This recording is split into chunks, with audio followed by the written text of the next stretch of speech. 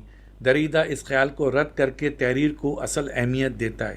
اب لوگوں میں حتمی تصورات پر بے اعتمادی پیدا ہو رہی ہے، عقل اور روشن خیالی کے خلاف رد عمل ہو رہا ہے۔ وہ روشن خیالی جس میں ٹیکنالوجی، سائنس اور عقل کی قوتوں کا ظہور ہوا تھا، اب غیر معتبر ہوتی جا رہی ہے۔ 70 سے احساس کی ساخت میں تبدیلی نمایاں ہو رہی ہے۔ چنانچہ ماں بعد جدید مذہبی حلقوں میں بھی عقل کو ترک کیے بغیر خدا کے اثبات کا رجحان بڑھ گیا ہے۔ فرائیڈ اور مارکس کی تحریریں روشن خیالی کی نمائندہ تھیں، اب ان پر تنقید کی جا رہی ہے۔ اسی لیے دریدہ کی رد تشکیل ماں بعد جدیدیت کی بھرپور نمائندگی کرتی ہے۔ اہب حسن نے جدیدیت اور ماں بعد جدیدیت کا تقابل کر کے جو فہرست مرتب کی ہے، اس میں علامت پر مبنی جدیدیت کی نمائندہ اور تہذیبی نشانیات ماں بعد جدیدیت کی نمائندہ ہے، فارم جدیدیت کی اور اینٹی فارم ماں جدیدیت کی۔ نظام مرتب ہیرچری کو جدیدیت کا اور عدم نظام کو ماں بعد جدیدیت کا نمائندہ کہا گیا ہے۔ استعارے کو جدیدیت کا اور مجاز مرسل میٹونیمی کو ماں بعد جدیدیت کا، فلسفے کو جدیدیت کا اور طنز کو ماں بعد جدیدیت کا، ماورائیت کو جدیدیت کا اور سریان ایمینینس کو ماں بعد جدیدیت کا، خاکہ ڈیزائن کو جدیدیت کا اور کھیل کو ماں بعد جدیدیت کا نمائندہ کہا گیا۔ دریدہ نے کہا ہے کہ تکوین بیکمنگ کا عمل ابدی طور پر خالی ہے، جس سے ہمیشہ حرکت اور کھیل پیدا ہوتے ہیں، اور یہ کھیل دائمی افتراق پر قائم رہتا ہے۔